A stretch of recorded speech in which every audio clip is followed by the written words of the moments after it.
Hi everyone and welcome to today's General Hospital recap. As always, don't forget to subscribe so you don't miss any of our videos or recaps. I know, day late, but won't be $1 short. So let's get right to it. That was cute. Okay, Nathan and Maxie's place. Maxie's at home waiting for Nathan to show up, and she calls him and his phone rings there, and she's like, well, that's weird because, you know, he doesn't leave his phone here, which is my first impression. And she finds the broken picture and wonders if Claudette was there.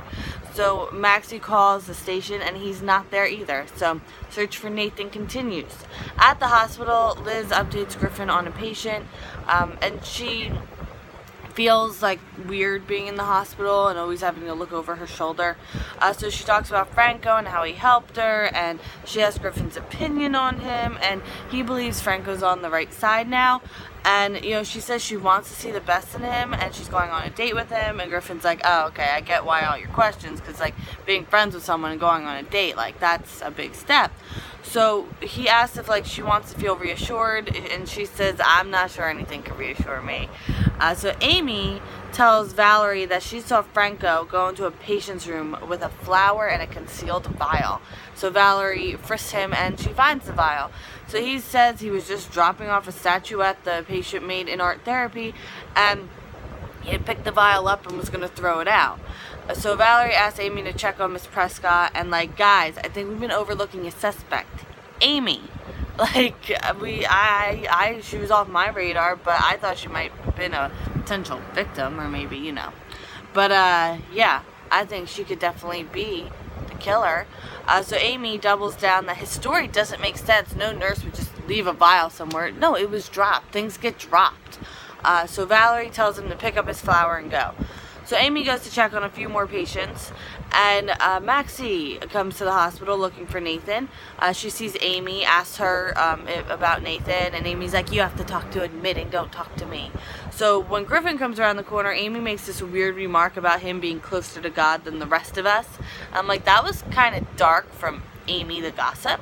So Maxie tells Griffin all she has about information on Nathan, where he could be, like, stuff like that, and he asks if someone's threatening him, and she says, well, someone's threatening them as a couple, and she may have escalated it a little bit. So Liz and Franco, they're both nervous about their date tonight. She likes the flower, and he has this whole surprise evening planned, and she asks if it's in a public place, and he asks if she's afraid. She says no, she just doesn't like surprises, and he says she's like everyone else who still believes he's a killer.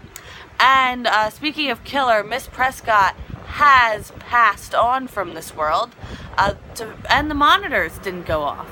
It wasn't until Amy went back to check on her that she realized something was wrong, and someone must, so Valerie's in there, and she's like, well, someone must have turned the monitors off. Well, Amy, you were the last person in there, and don't you think you would have noticed that when you went in there to check on her after Franco? So, like, I don't know, maybe Amy's trying to, like, frame Franco or whatever, but she's not doing a very good job of it. At the floating rib, so it wasn't the plan for Elizabeth and Franco to go here, but they're here because she was nervous about going somewhere private with him, and he asked why she agreed on a date when she's not ready. She tells him what happened with Rick. He's annoyed, a little hurt, a little mixture of both, and she's like, wait, hear me out. And she says he always gives her the benefit of the doubt, so she wants to do the same with him, but he said that's not enough. And will she come with him to the place that he planned? And she's like, okay, so I don't have to hear you whine. But, like, it was the way, like, she was actually saying something else, but that's just the word she says, like, you know what I mean? At Perks Coffee, Curtis leaves a message for Valerie on his phone. Jordan's there. Apparently Jordan had called him to talk to him there. And she tells Curtis she brought TJ to see Sean. Curtis doesn't want anything from Jordan, but she needs something from him. So she apologizes for how she treated him when he came to town and was holding his previous drug problem against him. And Jordan fully claims her responsibility in the breakdown of her family. And seeing TJ and Sean together felt really freeing, and she hadn't realized how much, like, she was weighed down. As she asked Curtis to be a strong male presence in TJ's life because Sean can't be that behind bars. And now would probably be a good time for him to tell Jordan that Sean shouldn't be behind bars, but he doesn't. So Curtis is hurt that he came to her for forgiveness and she didn't mention it once or help him. And she says, you know, Andre was right, she doesn't let people in, even TJ. And he says it sounds like she's on the right path. And she says she's trying to reach out to him right now, Curtis. So he feels like he got his family back, basically. And he says that, you know, maybe the problem isn't her, it's Andre, because she seems perfectly fine now. And then she gets a call from Valerie. She has to go to General Hospital, and he's going to go too. Also at Perks Coffee, Maxie and Griffin go to get coffee. And she tries to stay rational that, you know, something's going on. It's not a big deal. Like, Nathan isn't in a ditch somewhere, but he, like, almost quite literally is. So Maxie tries not to name names or say specifically who's involved in their relationship, but she basically calls Claudette an obstacle. And she asks if this is divine justice for what she did today at work. And he's like, no, it doesn't work like that. So Maxie asks why he believes he deserved to be shot. And he says he blames himself, not the shooter. He wasn't doing anything good at the time, and he shouldn't have been there. And she says he could use some forgiveness. And I'm like, Griffin, you need to, like, give pertinent info, because it's information, because it's pertinent to the situation that's happening right now. Like, all Maxie has to say is ex-wife, and I feel like Griffin would say something. So he says repentance isn't enough for him, and he needs to hold on to a little bit of the guilt so he doesn't do it again.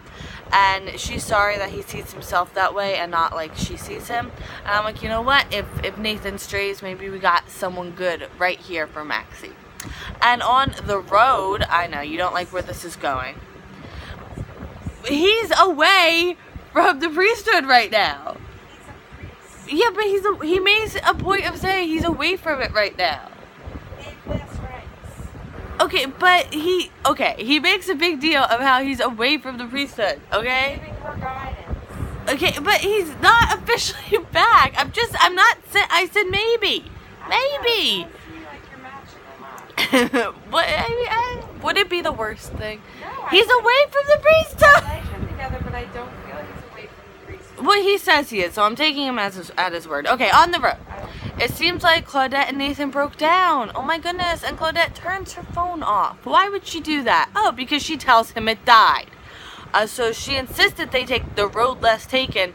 Specifically, there's an app, the road less taken, which kind of sounds something like a serial killer made. So she says her phone battery died because that app, it just zaps her battery.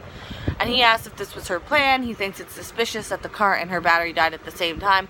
She's like, no, what are you talking about? That's ridiculous. Professional detective. So Claudette says Maxie was threatening her professional reputation, and obviously she threatened Maxie, so she had to go. And then she falls while being dramatic. And oh my god, she's hurt. Who would have thunk it?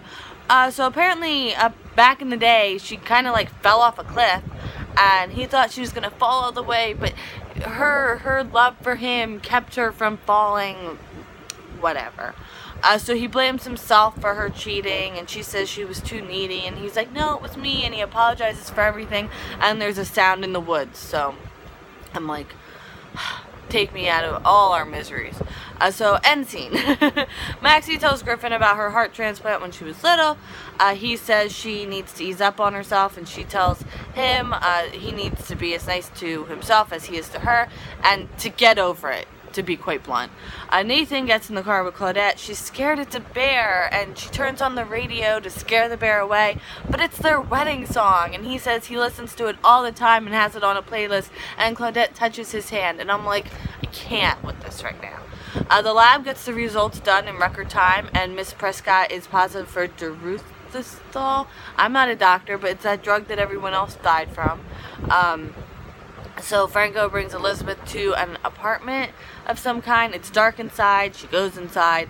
He lights a candle and locks the door, and it looks like a studio. And she's scared, but like she doesn't like let on that she's scared, which I think is like the best thing to do right now, because it's probably no big deal, hopefully. And if it's not, it's Elizabeth. So I mean, you know, she's easing up in my heart, but I know a lot of people, it's like a hardcore, like, nope, never like her, nope, nope, nope. So, we'll see.